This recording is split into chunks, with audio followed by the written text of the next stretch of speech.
Here's a bad science movie trope that drives me absolutely crazy. It's when they say, oh, humans only use 10% of their brain.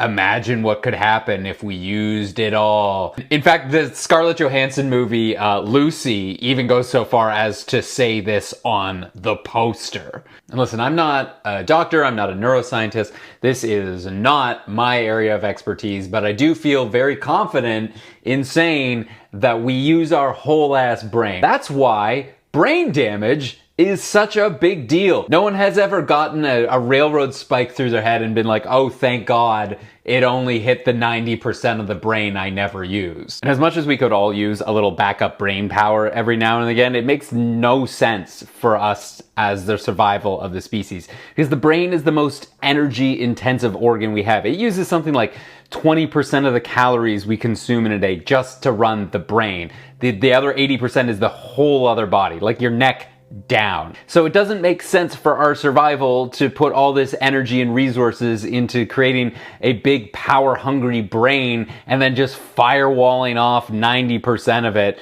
like it's our just in case brain. Just in case teeth? Sure, we'll throw in a couple wisdom teeth. Teeth are cheap, sure, that'll keep you in the game a little longer. Just in case brain? No way. And the only justification I can possibly think of for this statistic to be a thing in the first place is maybe when they first started doing experiments on live brains and they were poking at it with electrodes, they were only able to map 10% of it to triggering like specific motions or sights or sounds or smells or tastes. But in that case, our first crude attempts at understanding the brain by poking at it, we were only able to identify a function for 10% of it, is a much different statement than humans only use 10% of their brain. Maybe we only use a fraction of our brains in any given moment, but all of a sudden using it all isn't going to unlock some hidden human potential.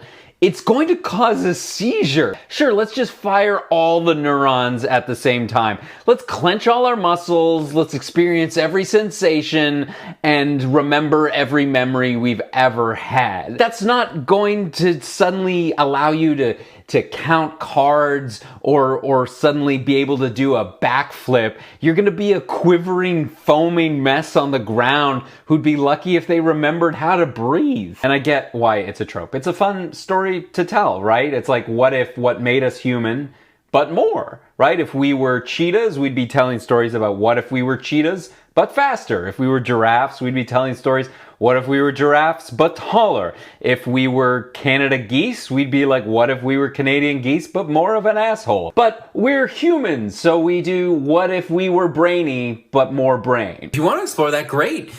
You probably already have some sci-fi pill or medical procedure that's going to make your character smart. So just make them smart. Use that to explore the limits of the human mind, consciousness, and human potential. There's no need to retreat back into this lazy trope about how we don't use our whole ass brain.